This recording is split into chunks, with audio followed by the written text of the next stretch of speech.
పాపం మీ అమ్మా నాన్నలు కూడా మా వంశీకుల పట్టడి గురించి బాధ్యత తీసుకున్న సీతని చూడాలనుందమ్మా అని వచ్చారు.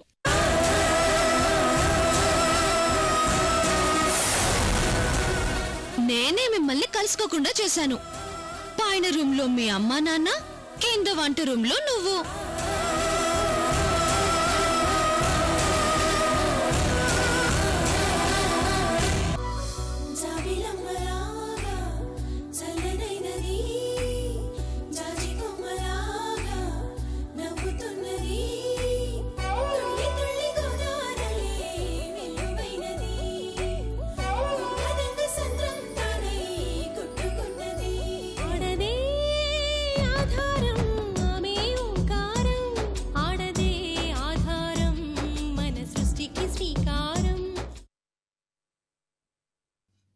వైజయంతి, నేను మా అమ్మ నాన్నలే కలవను, మాట్లాడను, దూరం నుంచి చూస్తాను అంతే.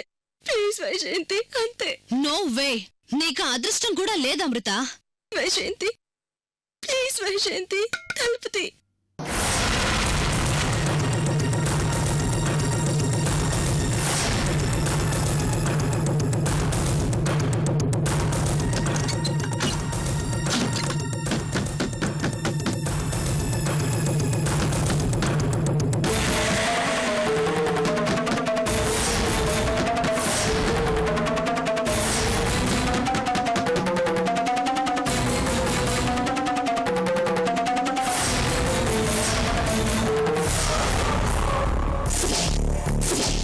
వైజయంతి, ఒక్కసారి తలుపుతే వైజయంతి.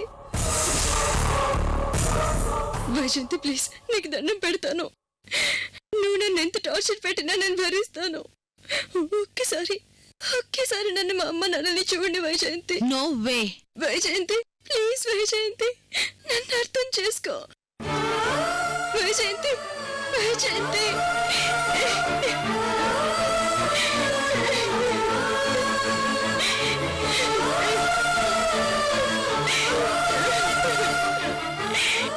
ఏంటి నాన్న ఇది? ఎంత దూరం వచ్చినా మిమ్మల్ని నేను చూడలేకపోయాను.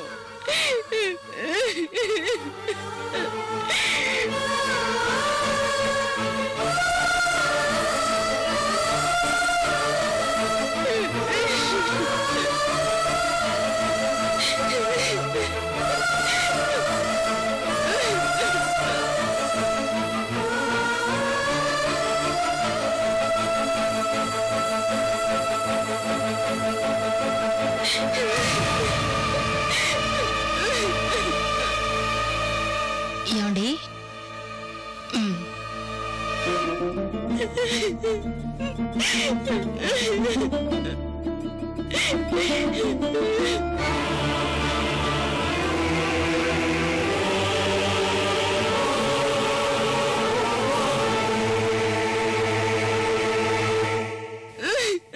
ఏ అమృత, మీ నాన్న నీకోసం ఏదో గిఫ్ట్ ఇచ్చాడు.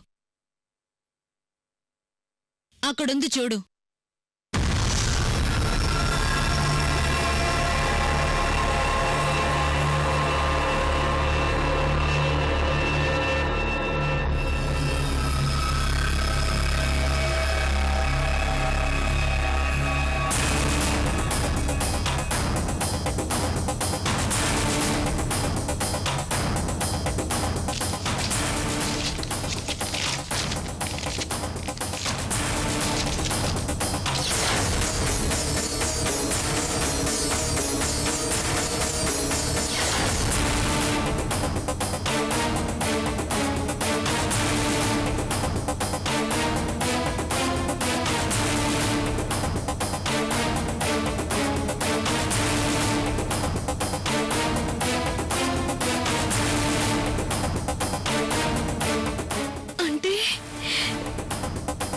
జానకమ్మ నాకు నాన్నమ్మవుతుందా?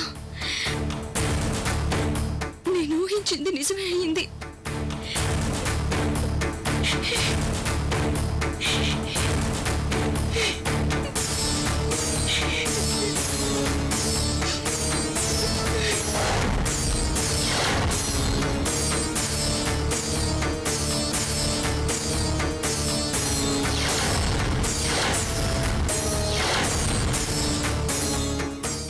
అమృత. నేను తాతయ్య దగ్గరికి ఎంతో ఆశతో ఇంటికొస్తే నన్ను గడప దగ్గరే నిలబెట్టావు.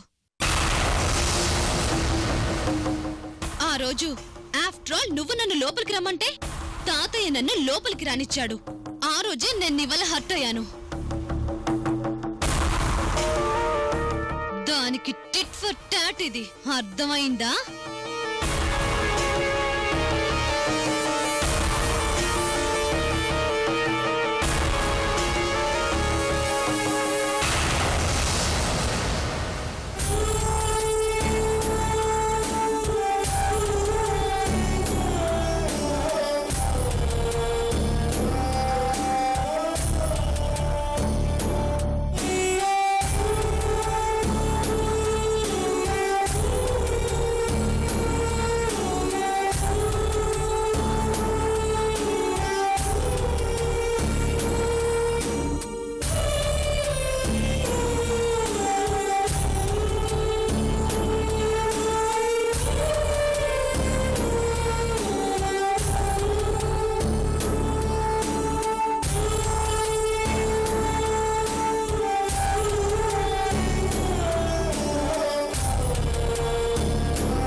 సీత,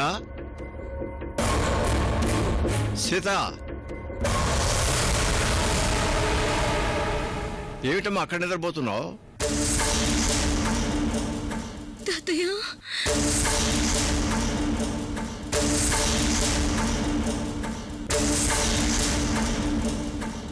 తాతయ్య ఎప్పుడొచ్చారు?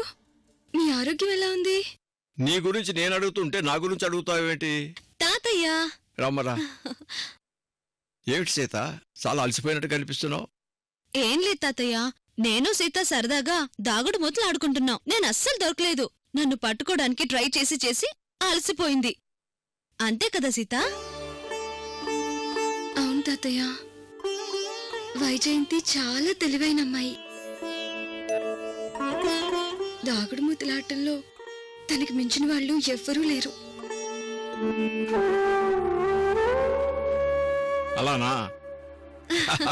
రండి తాతయ్య. పదమ్మా.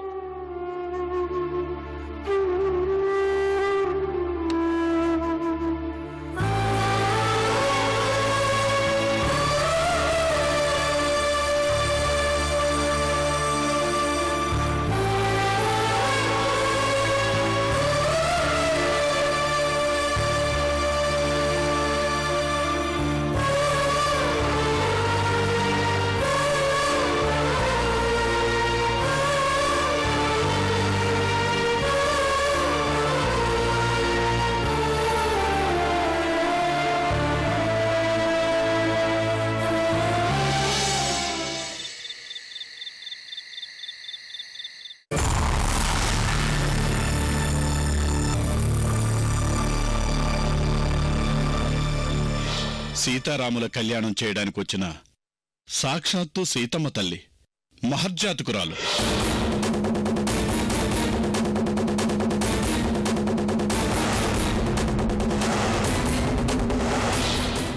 నా నెంబరు నీకెలా తెలుసమ్మా?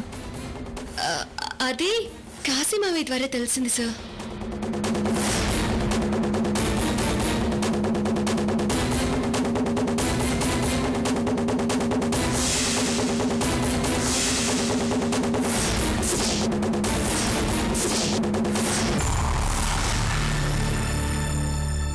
ఏమండి, పడుకోరా? నిద్ర రావడం లేదు, నువ్వు వెళ్ళి పడుకో. ఎందుకు రావడం లేదు? ఆలోచిస్తున్నాను. ఏం ఆలోచిస్తున్నారు? నిద్రపోయే ముందు రేపటి గురించి ఆలోచించేవాడు తెలివైనవాడు, భవిష్యత్తు ఎలా ఉంటుందో ఆలోచించేవాడు బిజినెస్ మ్యాన్. ఎవరి భవిష్యత్తు గురించి ఆలోచిస్తున్నారు? నా కొడుకు విజయవర్మ భవిష్యత్తు గురించి. వాడు మీలాగా అదృష్టాన్ని నమ్ముకుని పైకి రావాలని ఆలోచించడు. నిజాయితీగా కష్టపడతాడు. వాడి భవిష్యత్తు బంగారంలా ఉంటుంది. మీ భవిష్యత్తు గురించి ఆలోచించండి. నా కొడుకు మీద నాకు నమ్మకం ఉంది, కానీ ఎంత నిజాయితీగా కష్టపడ్డా బిజినెస్లో నిలబడ్డం కష్టం. లేదు, నా కొడుకు మీద నాకు నమ్మకం ఉంది. ఆహా, చూడు, వాడైనా నేనైనా మన వ్యాపారంలో నిలబడాలి అంటే ఆ పట్టెడ మనింట్లో ఉండాలి.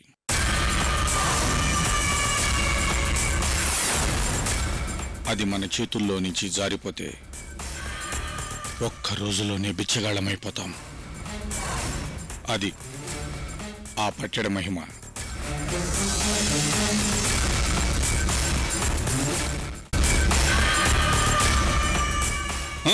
అవును, ఇన్ని రోజులు నా తెలివితేటల కంటే నా ఇంట్లో పట్టెడు ఉండడం వల్లే నేను ప్రతి వ్యాపారంలో సక్సెస్ అయ్యాను, కోట్లు గడించాను.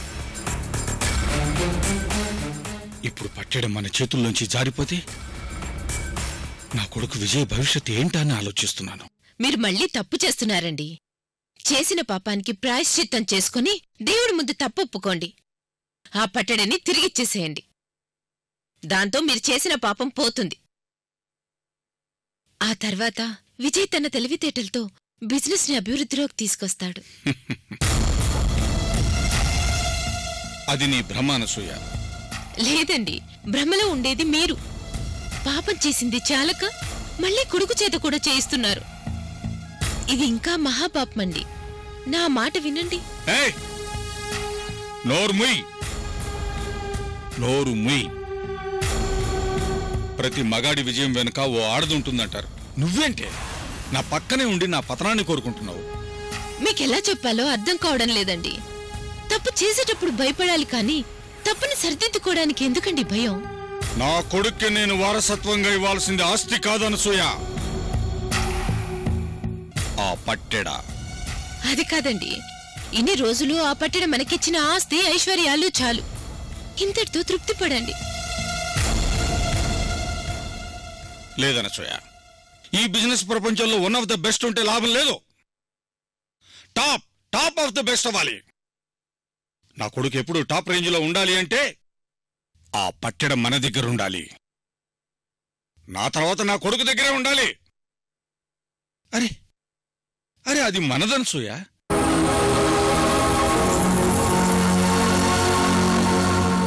నేనెంత చెప్పినా నా మాట మీరు పట్టించుకోరు కదా. మీరు చేసిన పాపం ఈ లోకానికి తెలియకపోవచ్చు, కాని భగవంతుడు అన్నీ చూస్తూ ఉంటాడండి. ఎప్పుడు ఏది ఎలా చేయాలో ఆయనకి బాగా తెలుసు. ఏదో ఒకరోజు తప్పు చేశాను అనసూయ అని మీరు బాధపడే రోజు వస్తుంది. ఆ రోజు ఓదార్చడానికి నేను కూడా ఉండకపోవచ్చు.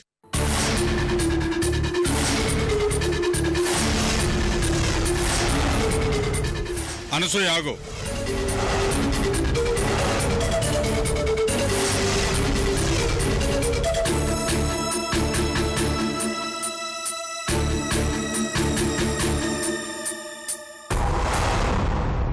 I'm sorry. భార్య బాధపడితే సారీ చెప్తారు. దేవుడికి బాధ కలిగించే పని చేస్తే ఏం చేయాలో మీకు తెలీదా అండి? అనసూయ, విజయ్ భవిష్యత్తు గురించి ఒక తండ్రిగా ఆలోచిస్తున్నాను. అది తప్ప?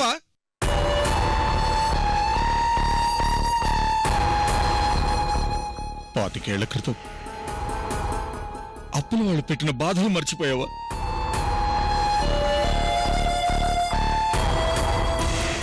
భార్య బిడ్డలకి ఒక్క పూట తిండి పెట్టలేకపోయినా ఈ భర్త దరిద్రాన్ని మర్చిపోయావా?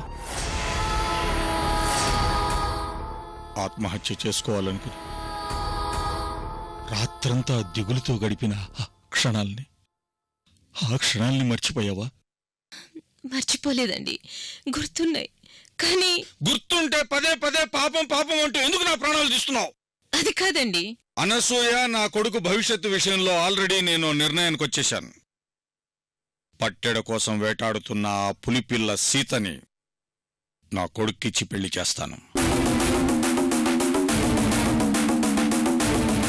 కోడలిగా ఇంట్లోకి అడుగు పెట్టాక ఆ తర్వాత ఏం చెయ్యాలన్నది ఆలోచిస్తాను. అది నా ప్లాన్. అర్థమైందా? మీ ఇష్టం.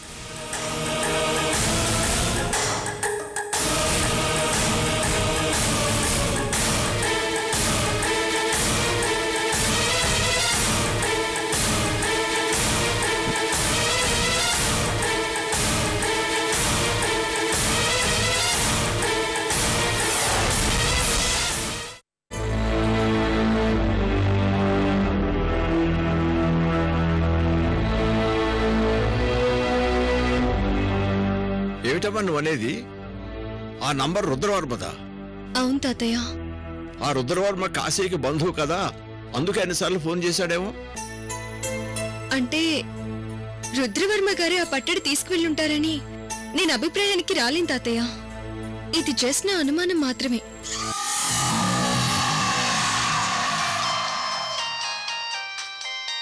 తాతయ్య, రుద్రవర్మ గారు ఫోన్ చేస్తున్నారు. మాట్లాడమ్మా.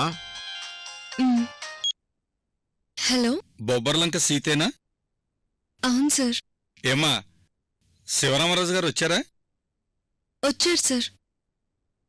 ఒక్కసారి అమ్మా. అలాగే. తాతయ్య, మీతో మాట్లాడతారట. ఇలా ఇవ్వు. ఒక్క నిమిషం మీరు మాట్లాడుతూ ఉండండి తాతయ్య.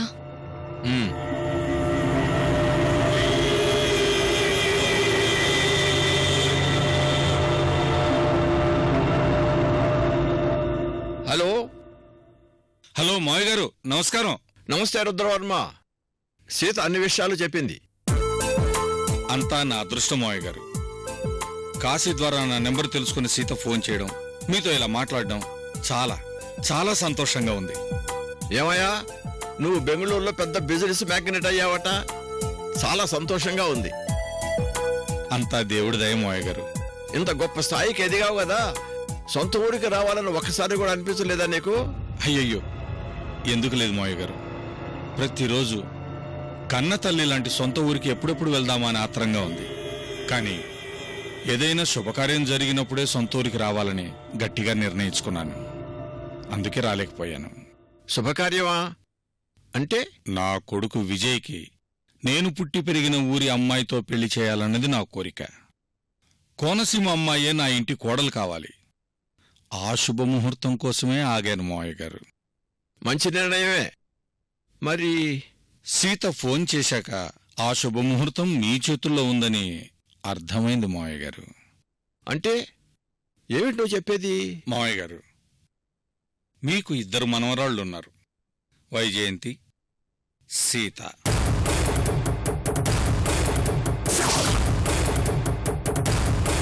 మీ 2 మనవరాళ్లలో ఏ ఒక్కరినైనా సరే నా ఇంటి కోడలుగా చేసుకునే అదృష్టం నాకివ్వండని సవినయంగా వేడుకుంటున్నాను.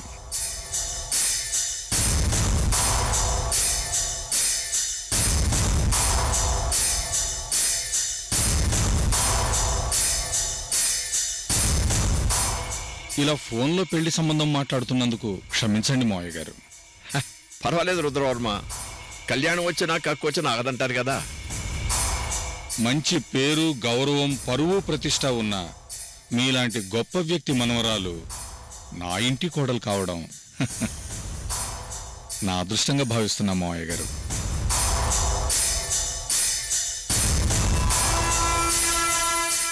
డబ్బు, పేరు సంపాదిస్తే వస్తాయి, కానీ సంస్కారం మంచి కుటుంబం నుంచి వస్తుంది. మీలాంటి గొప్ప సంస్కారం ఉన్న వ్యక్తి ఇంటి అమ్మాయి నా ఇంటి కోడలుగా రావాలన్న ఆశతో ఫోన్ చేస్తున్నాను మావయ్య గారు. నాకు సంతోషమేనయ్యా. అమెరికా నుంచి వచ్చిన మనవరాలు తాతయ్య నా పెళ్లి నీ చేతుల మీదుగానే జరగాలంటూ ఇండియా వచ్చింది. ఇంట్లో ఆల్రెడీ సీత అని ఇంకో మనవరాలు ఉంది. వాళ్ళిద్దరిలో ఎవరిని ఇంటి కోళ్ళ చేసుకున్నా నాకు ఇష్టమేనయ్యా. భగవంతుడా, నేనెంత అదృష్టవంతుణ్ణి. కాకపోతే పెళ్లి విషయం కదా, వాళ్ళిద్దరి అభిప్రాయాలు తెలుసుకున్న తర్వాత నీకు మళ్ళీ ఫోన్ చేస్తాను. నాకు కొంచెం టైం ఇవ్వు.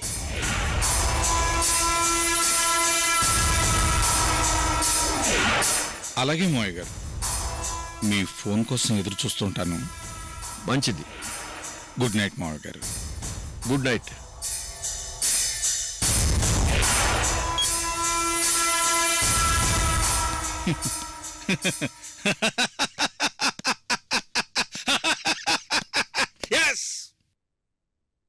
సీత, గురి చూసి బాణం వదిలేను. కాచుకో కాచుకో కాచుకో కాచుకో కాచుకో కాచుకో కాచుకో కాచుకో కాచుకో కాచుకో కాచుకో కాచుకో కాచుకో కాచుకో కాచుకో కాచుకో. పచ్చడి గురించి ఆలోచిస్తుంటే పెళ్లి సంబంధం వచ్చిందేమిటి? అయినా ఏం జరుగుతుందో చూద్దాం.